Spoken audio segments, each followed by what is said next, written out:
Sikop ang usa ka lalaki nga target sa pagpamaligya og illegal nga droga alauna 45 ni adtong Sabado dito sa Purok Waling-Waling, Barangay Poblasyon 2, Midsayap, Cotabato, atol sa gipahigayong drug bypass operation sa Midsayap PNP. Ang suspect gila sa kapulisan nga si Nash Natividad Kahal, 33 anyos, ulitawo, walay trabaho ug residente sa Barangay Bagwer, Libungan, Cotabato.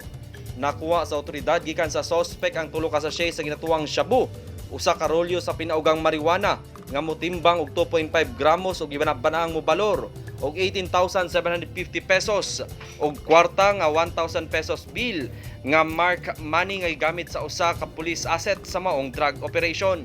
Nagtingkagol na karon sa selda sa Midsayap ang suspect samtang giandam na ang kasong paglapas sa Section 5 Article 2 sa Republic Act 9165 kon Comprehensive Dangerous Drug Act of 2002. 2 of RE. Samtang niadtong Domingo alas 10 sa gabi, misaka ang kapulisan sa Barangay Timpuran sa lungsod sa Magpet North, Cotabato aron ipatuman ang search warrant batok sa usa ka suspect na nagagamit og nadiling droga.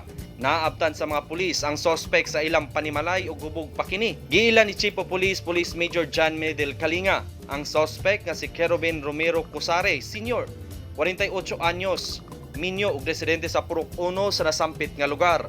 Nakuha sa kapulisan sa panimalay niini ang usa ka cellophane nga dunay sulod nga suspitsadong illegal nga droga nga dunay gibugaton nga 5.75 grams.